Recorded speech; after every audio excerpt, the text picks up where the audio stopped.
Nos últimos dias, um episódio lamentável chamou a atenção do Brasil e ganhou espaço significativo na imprensa nacional, revelando como última obra do governo federal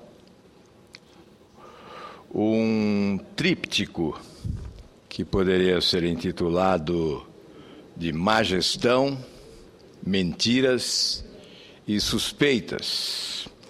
Isso retratando um itinerário de irregularidades na gestão do programa Bolsa Família. Nós tivemos, assim que o fato foi noticiado, declarações da Presidente da República e de outras autoridades de governo.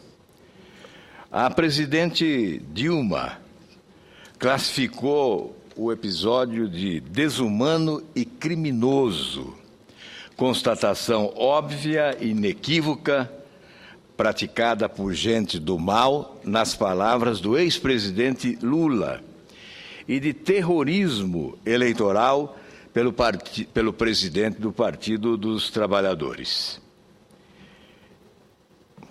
O que não estava previsto nesse script era o fato de a Caixa Econômica Federal ter emitido declarações contraditórias, caracterizando pouco zelo com a verdade. O jornal Folha de São Paulo revelou que a Caixa alterou sem aviso prévio o calendário de pagamento na véspera da disseminação do boato e que gerou filas e tumulto em agências de 13 estados no último final de semana.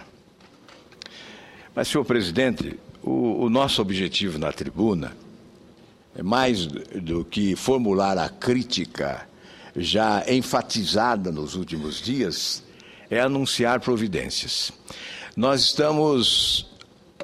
já protocolamos pela manhã um requerimento na Comissão de Meio Ambiente, Fiscalização e Controle, convidando o presidente da Caixa Econômica Federal para depoimento no Senado, a fim de que ele possa ser questionado sobre esse episódio. A outra providência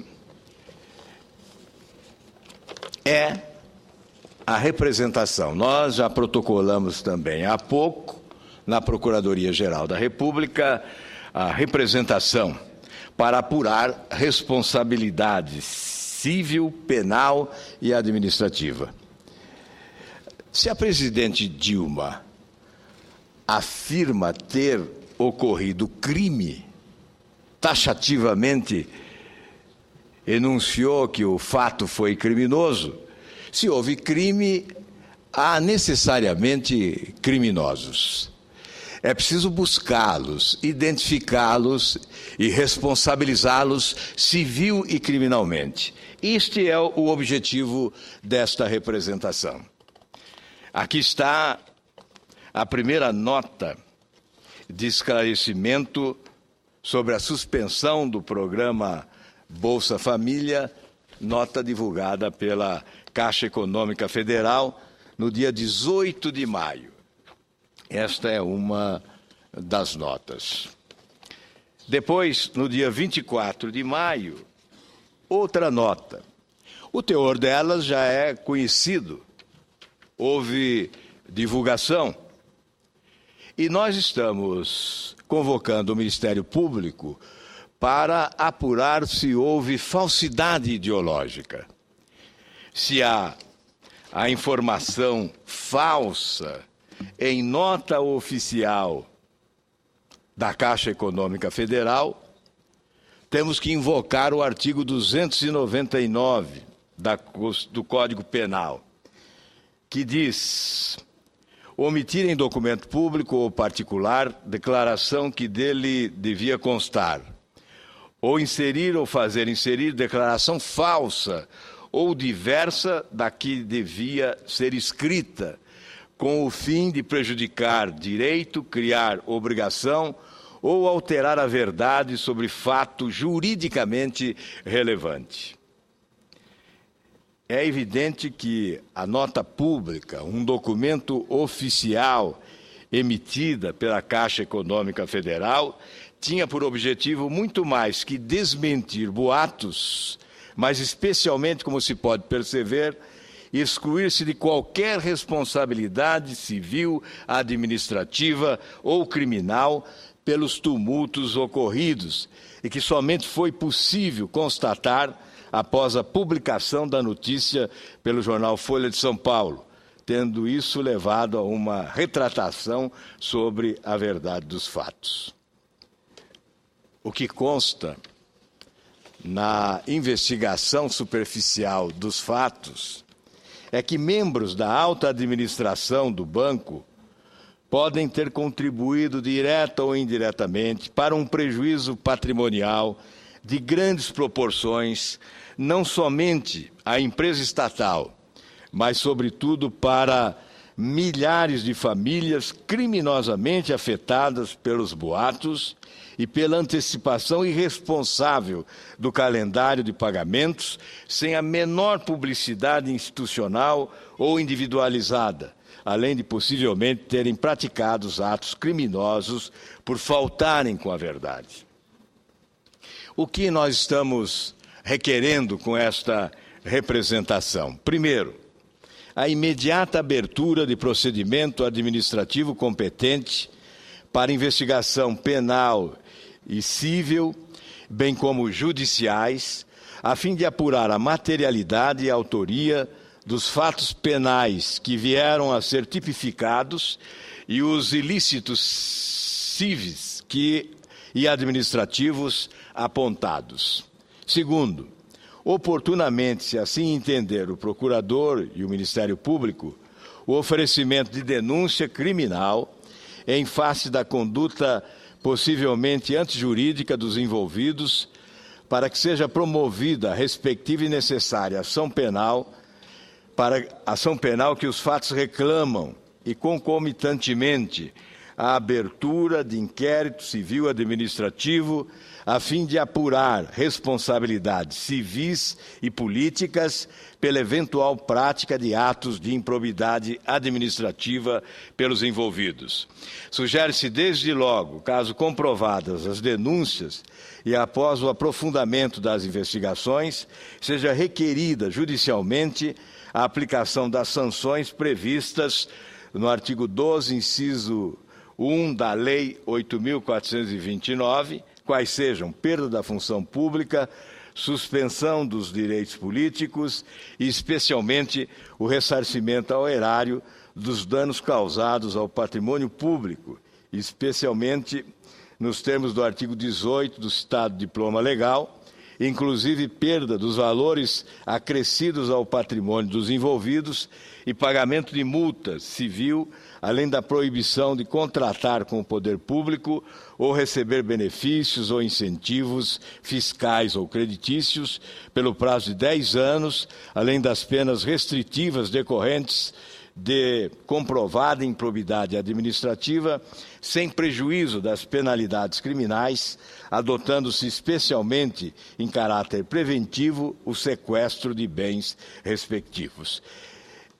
Esta é a consequência da representação que estamos formulando, assinada por mim e pelo senador Aloysio Nunes Ferreira Filho e protocolada há poucos minutos junto à Procuradoria-Geral da República, como providência irrecusável para a oposição. Este fato revela desvios visíveis na aplicação dos recursos do Bolsa Família. Além, evidentemente, do que significou o fato em si, pois a ministra dos Direitos Humanos utilizou-se do episódio para tentar desonestamente incriminar a oposição. A pergunta que faço, e agora? Depois que se constata ter sido este fato oriundo das ações do próprio governo, da gestão temerária do programa Bolsa Família, ou da inconsequente postura de dirigentes da Caixa Econômica Federal. Depois que isso fica visível, qual a consequência das declarações irresponsáveis de uma ministra imputando à oposição responsabilidade por esses fatos ditos pela Presidente da República como criminosos? Gostaria de saber qual a providência que adotará a presidente Dilma a respeito desta equivocada, lamentável e irresponsável afirmação de uma ministra de Estado que não tem o direito à imaturidade, à precipitação, especialmente porque o ministro da Justiça já havia anunciado a necessária investigação para apurar responsabilidades. Portanto, resumindo as providências que a oposição adota no dia de hoje, queremos ouvir o presidente da Caixa Econômica, e isto é elementar, é função do Senado Federal.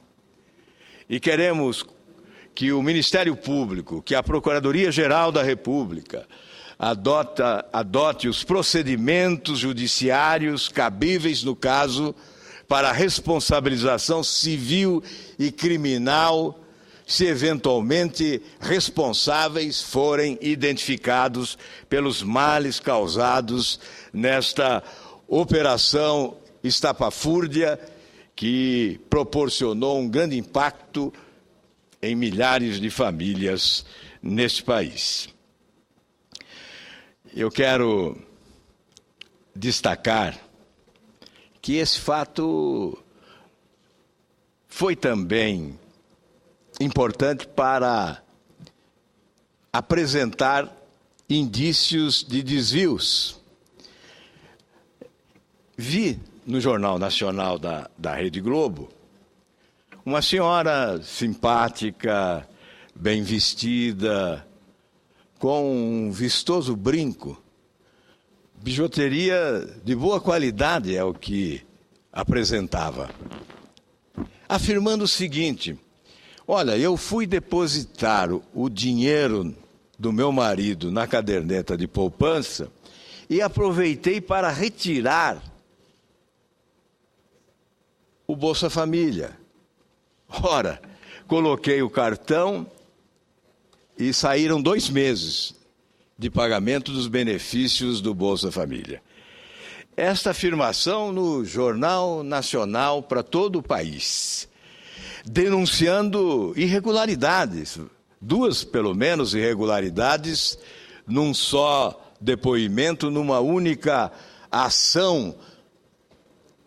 Primeiramente porque uma família que tem recursos para depositar na caderneta de poupança não estaria autorizada a se inscrever como beneficiária do Bolsa Família. E, de outro lado, a denúncia de que o cartão acabou sacando 2 meses e não se sabe por quê, liberando 2 meses dos benefícios do Bolsa Família e não se sabe por quê. Enfim, caberia pleitear novamente do Tribunal de Contas da União uma auditoria ampliada para verificar a existência de desvios de recursos do programa Bolsa Família. São inúmeras as denúncias. Recebi, por exemplo, denúncia de um funcionário da Caixa Econômica Federal que prefere o anonimato por razões óbvias, que sugere uma relação entre os beneficiados pelo Bolsa Família e beneficiados pelo Fundo de Garantia, um cruzamento de informações entre os beneficiados do Bolsa Família com os beneficiados do Fundo de Garantia por Tempo de Serviço.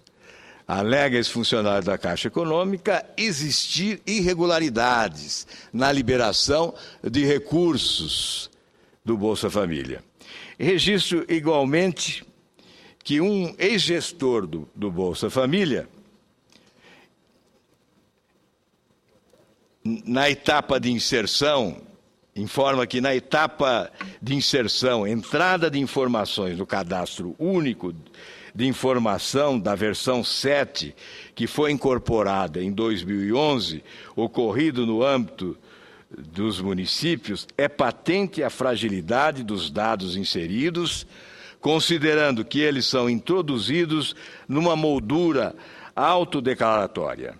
Esse episódio deverá ensejar uma reavaliação nos moldes da fiscalização e filtros existentes no programa, vulnerabilidades quanto a fraudes. Portanto, estou citando dois fatos, dois depoimentos, um funcionário da Caixa Econômica e um ex-gestor do programa, para sustentar a necessidade de uma ampla auditoria no programa. Todos nós sabemos de outras denúncias que proprietários de veículos são inscritos e recebem o Bolsa Família, que familiares de políticos, de vereadores, especialmente, recebem o Bolsa Família. São tantas as denúncias que nos levam certamente a concluir ser necessária uma revisão completa do programa Bolsa Família, sob pena de estarmos avalizando o desperdício, o desvio de milhões de reais de recursos públicos por esta via. Portanto, senhor presidente, nós esperamos que as providências que estamos sugerindo possam ser adotadas. Nós sabemos que nem sempre ações promovidas pela oposição apresentam resultados. Eu poderia enumerar alguns fatos. Qual foi a conclusão do inquérito sobre o dossiê elaborado na Casa Civil da Presidência da República há alguns anos? Qual foi o resultado do inquérito policial referente àquele episódio da Receita Federal que envolvia a funcionária do órgão Lina Vieira? Qual foi o resultado do inquérito a respeito dos aloprados, que foram encontrados com R$1.700.000 numa mala, num hotel em São Paulo? A não ser o mensalão, certamente, todos os outros escândalos, todos os outros episódios acabaram caindo no esquecimento, sem uma solução cabal e definitiva, sem uma conclusão que oferecesse à sociedade brasileira resposta às suas aspirações em relação à questão ética nesse país. Nós esperamos que este fato possa ser elucidado e que, se houve um crime, como disse a presidente Dilma, os criminosos sejam apontados e responsabilizados. Mas eu gostaria também, senhor presidente, aproveitando os 3 minutos que me restam, de fazer uma rápida abordagem sobre outro fato que teve grande impacto na opinião pública brasileira nos últimos dias. O anúncio feito pela presidente Dilma na África, por ocasião dos 50 anos da União Africana, do perdão de dívida externa de 12 países africanos no valor de 840 milhões de reais. Há que se discutir as razões desse perdão, sim. Mas, preliminarmente, discute-se o procedimento adotado. Cabe ao Senado, primeiramente a Comissão de Assuntos Econômicos, depois o plenário da Casa, aprovar ou rejeitar proposta do Executivo referente ao perdão de dívida. Neste caso, a presidente anunciou como fato consumado, ou seja, o Brasil está perdoando a dívida de 12 países africanos, no valor de 840 milhões de reais. Mas a presidente estaria autorizada legalmente a fazer esse anúncio como se fosse um fato consumado, é evidente que o governo tem plena confiança no comportamento da base aliada no Senado Federal. Nunca teve dificuldade, sempre aprovou o que desejou. E, nesse caso, certamente conta com a condescendência da base aliada para aprovar aquilo que já foi anunciado como um fato consumado. Ou seja, coloca o Senado Federal, mais uma vez, como a casa da chancela, a casa do aval sem discussão, a casa do amém. Tem-se como definitivo que o Senado Federal dirá sim às propostas do Executivo de perdão dessas dívidas aos países africanos. Portanto, nesta hora, sem discutir questão de mérito, sem discutir as razões desse perdão, nós temos que discutir o respeito ao Senado Federal. E, nesse caso, respeito não houve. O que há é a submissão exigida. O que há é a definição, o conceito de que o Senado existe para chancelar as imposições do Poder Executivo. É por isso que o ministro Joaquim Barbosa teve razão ao fazer as afirmações que fez e com ele concordei prontamente. Porque tenho repetido insistentemente que esta casa transformou-se no almoxarifado do Poder Executivo. Muito obrigado, senhor presidente.